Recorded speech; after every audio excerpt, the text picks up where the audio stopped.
Bonjour à tous et à toutes, je suis Sandrine Baudel, psychologue et docteur en psychologie. Alors aujourd'hui nous allons explorer une thématique qui m'a été demandée, qui est l'empathie. Et j'ai décidé de vous expliquer en fait qu'est-ce que l'empathie cognitive.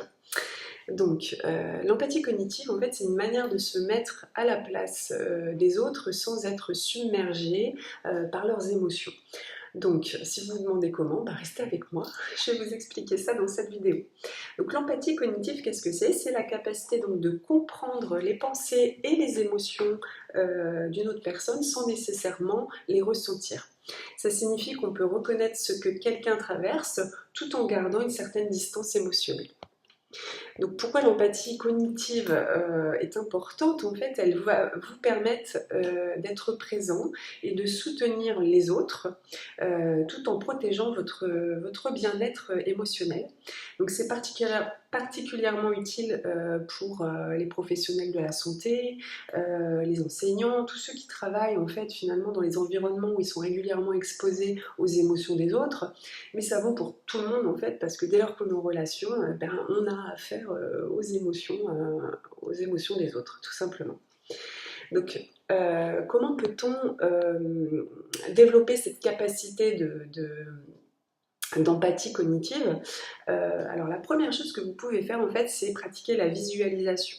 Imaginez que vous êtes un observateur de la situation, en fait, comme si vous étiez un petit peu extérieur à la situation. Le but, c'est d'être dans une neutralité, en fait. Et donc là, vous allez finalement visualiser les détails de ce que l'autre vit sans vous impliquer émotionnellement. Si ça peut vous aider, vous pouvez aussi utiliser l'écriture. Par exemple, vous pouvez noter ce que vous comprenez d'une situation, en fait, la situation de l'autre personne, ce que l'autre traverse. Et puis l'écriture, pourquoi l'écriture? En fait, parce que ça peut vous aider à organiser vos pensées et à voir les choses sous un angle différent sans être submergé. Donc, ce que vous pouvez faire lorsqu'une personne va vous livrer des choses qui sont compliquées pour vous, en fait, là où vous allez finalement habituellement vous mettre à souffrir avec l'autre, être triste parce que l'autre est triste, etc., etc. En fait, vous pouvez simplement déjà vous asseoir confortablement, parce que c'est bête, hein, mais il faut être en capacité aussi de recevoir. Hein, c'est pas lorsqu'on est en train de faire un truc ou lorsqu'on n'est pas du tout ouvert finalement à recevoir l'émotion qu'on va pouvoir écouter, être dans une écoute. Donc là en fait déjà il faut savoir si c'est le bon moment pour vous, et puis aussi vous pouvez donc déjà vous asseoir confortablement, et puis vous pouvez même pendant que l'autre parle pratiquer la respiration. Hein. Ça peut être l'autre est en train de me déverser des émotions difficiles, je vais me concentrer sur ma respiration, l'air qui rentre dans mes narines quand j'inspire et l'air qui en ressort lorsque j'expire. Ensuite, ce que vous allez faire, c'est vous mettre dans une écoute qui est active. Le but quand même pour l'autre, c'est de sentir que vous écoutez vraiment, que ce qu'il est en train de vous livrer, vous y prenez garde en fait, que c'est quelque chose d'important aussi pour vous, que d'être là, de le soutenir. Mais le but, c'est pas de trouver des solutions à la place de l'autre, c'est pas forcément de trouver des clés pour l'autre, parce que ça aussi, ça peut être fatigant. Vous pouvez simplement poser des questions qui aident l'autre à explorer ses propres sentiments et pensées sans que vous absorbiez justement ses émotions.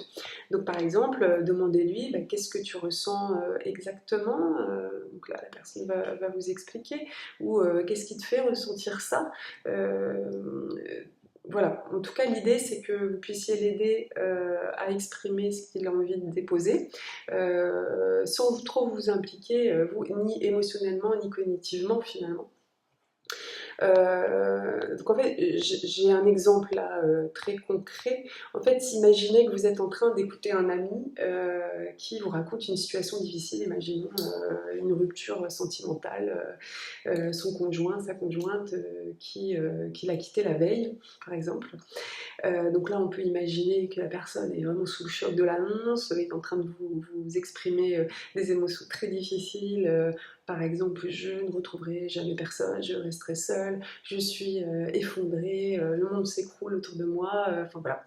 En tout cas, là l'idée c'est que vous puissiez l'écouter mais sans jugement. En fait c'est important. Pourquoi? Parce que l'idée, si vous voulez ne pas entrer dans l'émotion que l'autre vit, ne pas ressentir cette émotion, en fait ça va être essayer d'accueillir ce que l'autre va vous dire. Notez mentalement finalement les émotions et les pensées que la personne exprime, mais n'essayez pas forcément de les analyser ou de les résoudre immédiatement. Laissez les choses en fait s'évacuer et puis essayez de ressentir, allez, en gros, l'autre est très triste. Finalement, je commence à ressentir un peu de tristesse moi aussi, là, qui est en train de monter. Bah, acceptez aussi que chez vous, c'est en train En tout cas, il y a une réaction émotionnelle à ce qu'on est en train de vous dire, mais laissez-le passer comme un nuage finalement au-dessus de votre tête. Sans jugement non plus envers vous-même, mais le but c'est de pas se laisser envahir en fait. Donc ça c'est vraiment de la pleine conscience. Christophe André en parle dans les méditations qu'il guide. C'est finalement les pensées nous traversent, les émotions nous traversent, c'est comme ça, nous sommes des êtres humains, mais le tout c'est de les laisser passer comme un nuage finalement au-dessus de nos têtes. Ce que vous pouvez faire avec votre ami, c'est aussi reformuler ce qu'il est en train de vous dire. Vous pouvez reformuler mentalement ce que la personne est en train de dire. Par exemple, si la personne dit « je me sens complètement perdue », vous pouvez penser « il traverse une période de confusion et de doute ». Voilà.